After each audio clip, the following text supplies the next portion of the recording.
Hey guys, how you going? Hope you're all doing very well. This afternoon I'm going to be doing another movie review. This movie is a horror film from Indonesia. Although it's Indonesian, it's actually spoken in English.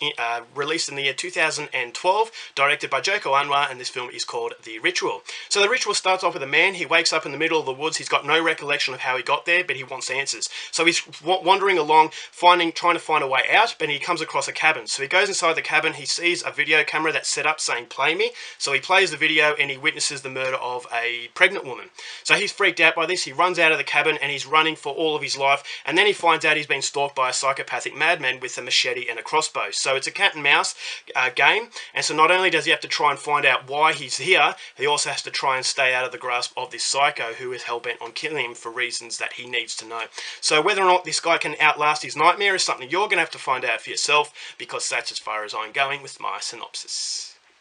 Now my thoughts on The Ritual.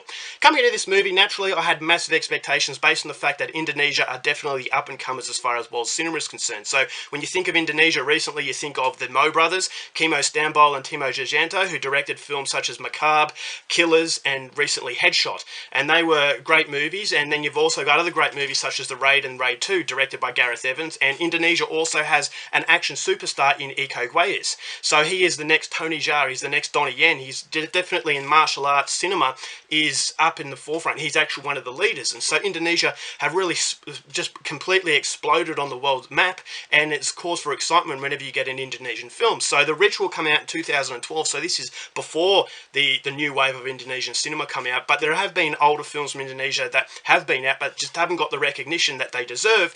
But since, as I said, this recent explosion, all these other older films are actually coming out. So for that reason, I was hoping that The Ritual would really win me over. I saw the trailer, I thought this looks very interesting, very dark. It reminded me of a film called Open Grave with Sharlto Copley, where it was about a man who had no memory of where he is, why he's here. And then as the movie goes along, it starts to get darker and darker. So this is something that The Ritual really set up. It set up a high level of intrigue and a platform to actually jump off, and it could have actually been a very good film. But in the end, what this movie is a very artificial experience. There's a lot of problems to this film that really do get in the way of enjoying it as much as I really wanted to, and it was very frustrating because I thought there was a good film in here, but it just didn't execute those little areas to a satisfying level. But having said that, it's still a very intriguing film. There's a lot of mystery to this movie. The overall setting is very uneasy. You're in the middle of these woods. You've got this psycho who's chasing this man for reasons that you don't know, and you want to know why. And so this is what prevents the movie from getting boring, is that there is a level of interest, and as the movie goes on, the plot starts to thicken to a point where right at the end there's a revelation that comes about that's a very shocking revelation. It's a twist, and that twist warrants you to go and watch the movie again to fill in the missing clues that you actually get on the second viewing. So the second viewing, you actually get a little bit more impact than you would in the first viewing. So for that reason, I think that Joko Anwar created a film that was very ambitious. It was very different. It was paying a lot of respect to the viewer, because it wasn't doing the easy thing in making a cash grab, making a slasher, a stalking slasher that you've seen time and time again. He's actually had the confidence to actually put in a twist, and that twist, as I said, it actually makes it worth it. I actually like the twist. A lot of people didn't like it, but for me, I thought it gives the movie a little bit more of an extra layer, and it gives it a lot more replay value.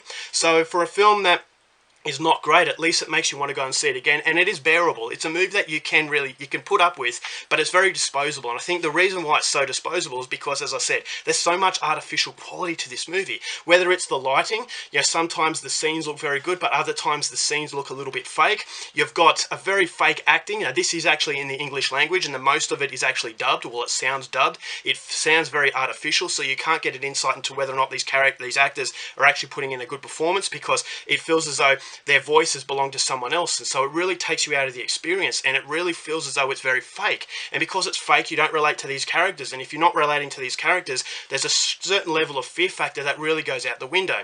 And you've also got a young cast in this film. Some of the younger characters, I thought their reactions to certain events were very, very artificial once again. They weren't very realistic, and so I thought, okay, well, I'm not really watching something that could really happen to me. I'm watching a caricature, and it's not a very good caricature, unfortunately. So I felt as though Joko Anwar had a low budget, but he didn't know the limitations of that budget. He tried something very extravagant. He tried something very ambitious, which is something I can applaud, but because he's going outside his limitations, this is where it actually falls short. This is where you can actually notice the movie's shortcomings to a point where it's just not as captivating as you really want it to be. The story demands to be captivated, but unfortunately the execution is just not there. You've got some camera angles that felt very shaky, and so maybe that was deliberate to actually give you the disorientation mindset mindset that the main character had, but unfortunately it did get a little bit irritating, is that there were some stylish shots that the director has, but I felt as though once again the limitations were outside, is that he's trying very stylish moments, but unfortunately there's a strong amateurish quality to them,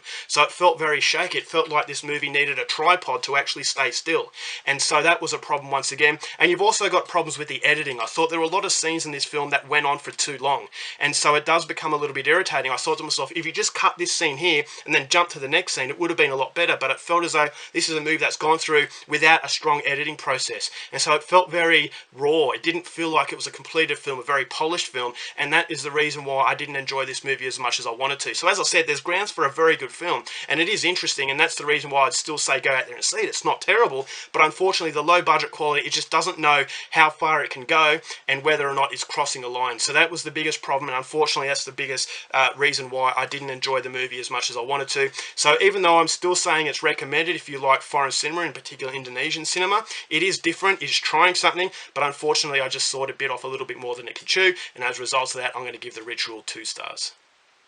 Alright guys, that's it for my review. Hope you enjoyed it. Till next time, keep watching movies, and I'll see you later.